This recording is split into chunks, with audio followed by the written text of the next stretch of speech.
इतना बेबुनियाद और झूठा बयान विपक्ष के नेता फ्लोर ऑफ द हाउस में करें, जबकि कोई फायरिंग हुई नहीं है और उसके ऊपर ऐसा बेबुनियाद और झूठा आरोप लगाना सदन के अंदर, मैं इसकी घोर निंदा करता हूं। राहुल गांधी जी के पास कुछ बोलने के लिए नहीं है। हमने देखा 1 घंटे से कोई विषय बिल के बारे में नहीं बोले, कोई विषय जो डिबेट से संबंधित हो उसके बारे में एक शब्द नहीं बोल पाए। झूठ का फुलंदा सिर्फ राहुल गांधी जी के वक्तव्य में दिखता है। उनका फ्रस्ट्रेशन कि सरकार ने बच्चों की चिंता की, कुछ लोगों का तो कोई इलाज हो ही नहीं सकता है।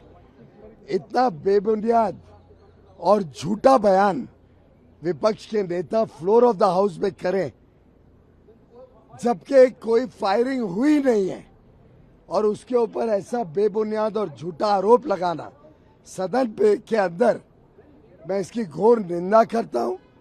मैं समझता हूं राहुल गांधी जी के पास कुछ बोलने के लिए नहीं है।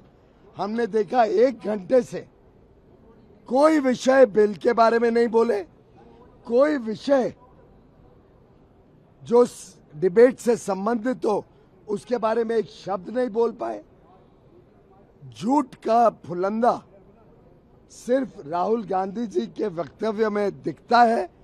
उनका फ्रस्ट्रेशन कि सरकार ने बच्चों की चिंता की, बच्चों के बारे में बहुत ही संवेदनशीलता से व्यवहार किया और उनका फ्रस्ट्रेशन के बच्चों ने उनको भी दाद नहीं दी, वो आज दिख रही है। जबकि कोई फायरिंग हुई नहीं है तो ये किस प्रकार का झूठा आरोप राहुल गांधी जी लगा रहे हैं। उन्होंने माफी मांगनी चाहिए, सदन में माफी मांगनी चाहिए, देश के साथ माफी मांगनी चाहिए उनके झूठे आरोपों के लिए। जो भी कार्रवाई सदन में हुई है वो पूरी तरीके से निरस्त होनी चाहिए और झूठ के आधार पर राहुल गांधी जी के वक्तव्य के सदन में अलाउ नहीं होना चाहिए। उन्होंने माफी मांगनी चाहिए।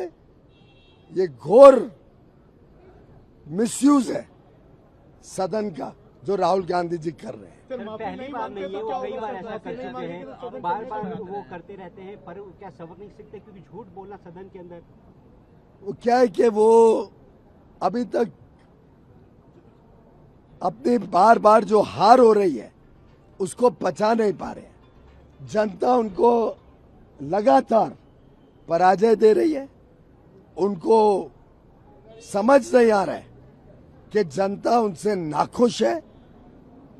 हर हार के बाद वो शायद और ज्यादा फ्रस्ट्रेट होके झूठ और फरेब के अलावा उनके पास बोलने को कुछ रहता नहीं है।